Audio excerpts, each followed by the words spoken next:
Alright everyone, welcome back to another Star Wars Galaxy of Heroes video with Fat Phil, and today we're going to be talking about Zetas. We're going to talk about these Zetas in relation to the farming guide I put out not too long ago.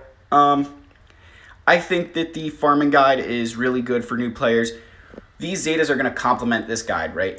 These Zetas are going to be the ones that I feel will give us the most bang for our buck. They're going to be the Zetas that I feel will lead us down the, what's the wording I want to use here? They'll give you the best chance at not only being competitive in Grand Arena, but also giving you an opportunity to potentially have, good ramifications outside of Grand Arena and in other game modes. Before we get into the list, I want to say thank you to all my subscribers. You guys are amazing. I love you so much. This channel is growing so fast, so let's keep hitting that subscribe button if you're not subscribed to the channel. And then if you like the content, leave a like, leave a comment. Let's get into the list. So top of the list here, I have a contract with absolutely no one that stipulates I must mention Wampa in every video. So we're just going to say that we love Wampa. He is amazing. Inside of Grand Arena, he is a literal god. But in all game modes and in our hearts, he is king. All right, down to the real list. Number 1, Merciless Massacre on Darth Vader. This is probably the most important Zeta in the game. There's no Zeta that I think compares to how good this Zeta is. It takes a character who's very good and turns him into a solo monster. This allows Darth Vader to target every single enemy.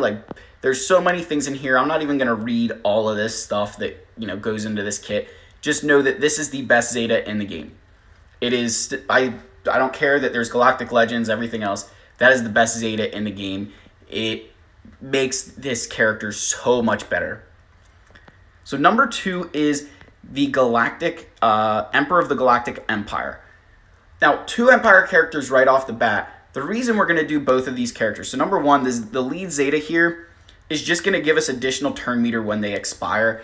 And that just helps the train, the turn meter train for Empire characters so much more. But also, we can use Emperor Palpatine and Darth Vader together in multiple game modes, like territory battles.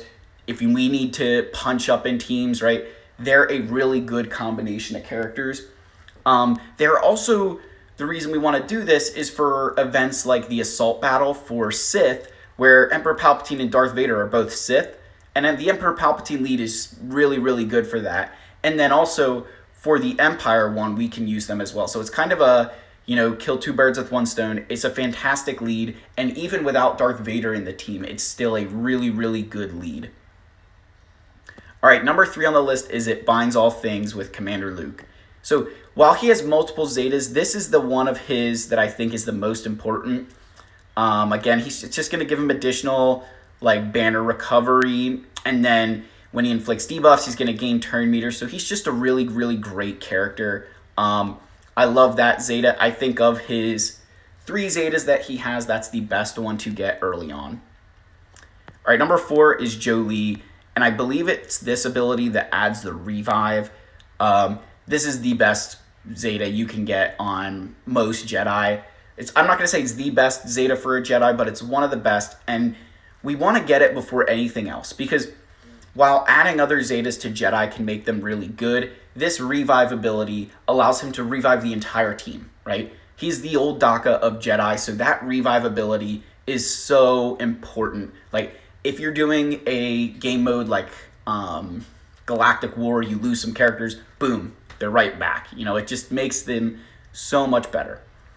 Which ties into our 5th Zeta, which is General, which is Jedi Knight Revan's leadership.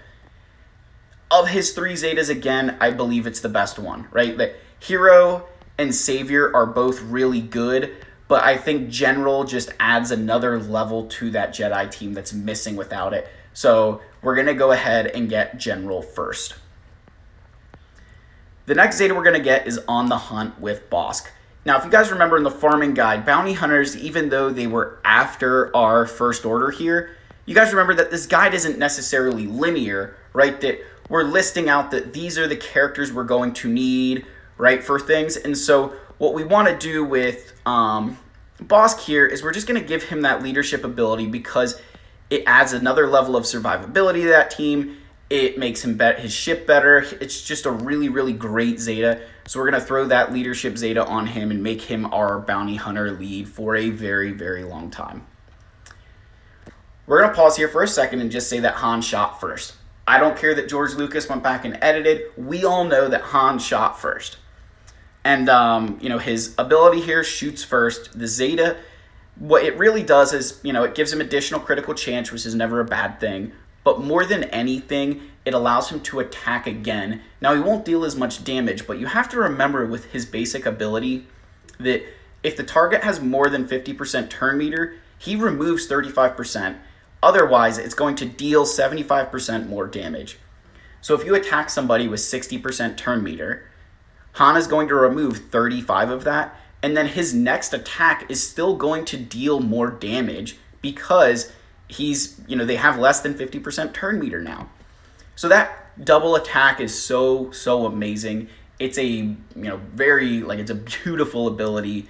And it's going to pair really nicely with Commander Luke. It just makes that team so much better. And the goal with this list, again, if you guys are, kind of seeing what we're doing, is we're adding Zetas to teams that take them to another level, right? That if you can beat a Jedi team and don't have to worry about Jolee's revive, you don't even have to worry about Jolee, right? You can ignore him. But, with the revive, makes him so much better. Same thing with Han. If he's attacking twice, his damage output just, almost doubles, right? And it makes him so much more of a bigger threat. All right, number 8 on the list is Conqueror with Darth Revan. And this is a unique ability. His leadership is okay, right? Where Sith, they're immune to turn meter reduction. Just that turn meter reduction, while it's, there in the game, I think this Conqueror one is a much better Zeta because enemies can't assist or attack again if their attack is targeting Darth Revan. So this would stop Han Solo from targeting Darth Revan twice. It stops characters from assisting, so if you would mark Darth Revan down with your Jedi Knight Revan, nobody else is going to assist that attack. And that makes him a lot more difficult to take out, means that you're dealing single damage to Darth Revan. So in my personal opinion, compared to his other Zetas, I feel that's the best one and gives us the best chance at, stalling out your enemy or stopping an enemy from beating Darth Revan. So number 9 on this list is Gnawing Terror with Darth Malak. So he's got 2 Zetas. Now, I'm going to just pause here and say that we may need to I'm going to pause and go to another slide here. So down at the bottom, I have this only if for Malak. So these 4 characters, if you need to invest Zetas in them, I understand I had to for the event so that way I could meet the power thresholds. But if you can get through without putting Zetas on them, that's perfectly fine, and we can just go straight for Gnawing Terror on Darth Malak here.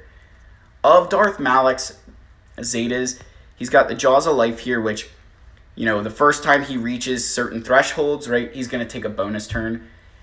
It's a good ability, right? Don't get me wrong, it's a good ability, but I think Gnawing Terror is a much better ability because if you critically hit Malak or you inflict a damage over time ability on him, he's going to fear you. And that fear, in my opinion, is a much more annoying aspect to his kit than the bonus turn, right? Because he'll get, maybe 3 bonus turns over the course of, a game. And that's if he gets that 3 times. Comparative to anyone critically hits him, they're getting feared. You inflict him damage over time, fear.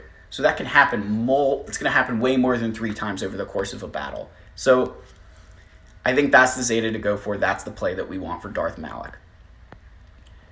So I mentioned earlier that, if we need to, we can throw these Zetas on if necessary for the Darth Malak event. And that's kind of why I stopped at 9 Zetas there. That I recognize that you're probably going to need at least one of these, if not 2 of these Zetas to get Darth Malak. But if you can get that without him, then by all means, please do. I invested the Zetas so I didn't have to put as much gear on these characters, but to each their own. I did want to put one last Zeta down here, and that's the No Escape. This Zeta with Darth Vader just adds another level of complexity. He's immune to turn meter reduction, which is massive. You think about like a Commander Luke cannot steal his turn meter. Or like a Darth Vader lead can't remove turn meter, right? Then you've got its additional banner recovery, health and protection when damage over times expire. And how they're going to expire is you like culling blade them, or they take a turn and get damaged by them. And then whenever he activates Merciless Massacre, dispels stealth. That's an amazing ability as well, because let's say there's a character in stealth that we want to target. Merciless Massacre not only takes that stealth away, and now after Vader's done with Merciless Massacre, that character is available to target for the rest of your team. So I really think that No Escape gives us another level of, what's the wording I want to use here? Another level of difficulty, another level that Vader can punch up because of this. But those are 10 Zetas, guys. The farming guide, I think there's some other Zetas that you could say you want to throw in here, but I felt that those were the 10 Zetas, right, that give you the best chance of leading you into this First Order farm and still having Zetas to invest. This doesn't mean that you can't go ahead and give Darth Revan more of his Zetas, or Jedi Knight Revan more of his Zetas, or Commander Luke, or, This is just me giving you the advice of, if you only had, X number of Zetas, this is how I would invest them, and these are the ones we want to focus on. As always, guys, if you haven't already, smash that subscribe button. If you're still watching, go ahead and put in the comments, who is our king? Wampa is king. I love you guys so much, and I'll see you in the next video. Cheers.